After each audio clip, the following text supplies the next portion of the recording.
এই ছোট্ট কারখানাটার ভেতর দিন-রাত বাজে শুধু একটাই শব্দ, বাঁচার যুদ্ধের শব্দ।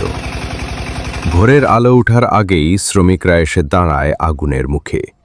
চোখে ঘুম নেই, হাতে শক্তি কম, তবু ঘরে অপেক্ষা করা মুখগুলো তাদের আবার তুলে আনে এই তীব্র গরমের পাশে। পাটকাঠি আগুনে দেবার সাথে সাথে যে ধোঁয়া উঠে, ওটা শুধু কাঁচামাল পোড়ার গন্ধ না, ওটা ওদের চাপা কান্নার গন্ধ। মুখে কাপড় বেঁধে কাজ করলেও চোখটা টলে যায় মাঝে মাঝে, তবু থেমে থাকা চলে না, কারণ আজ কাজ থামলে বাড়িতে রাতের ভাত থেমে যাবে।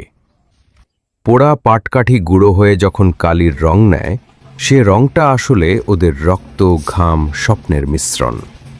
প্রতিটা দানা যেন বলে, আমরা আছি তাই পৃথিবী ছাপা হয়ে চলে।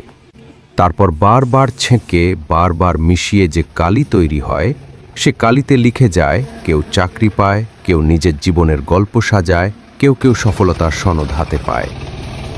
কিন্তু যার হাতের ঘামে এই কালি তৈরি, তার নাম থাকে না কোথাও।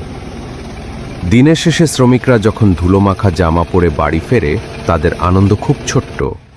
আজ মেয়ের পেন্সিলটা কিনতে পারবো, অথবা ছেলেটার হাসিটা কাল একটু জোরে ফুটবে। পাটকাঠি পুড়ে যায়, ভেঙে যায়, কিন্তু তার সৃষ্টি থাকে দীর্ঘদিন। ঠিক তেমনি এদের জীবনটাও কঠিন, কিন্তু ভিতরটা শক্ত। নিঃশব্দে অচেনা হয়ে দুনিয়াকে এগিয়ে নেয় এই নামহীন মানুষগুলোই। ওরাই আসল হিরো, কারণ তারা কালি নয়, মানুষের আশা ছাপিয়ে যায়।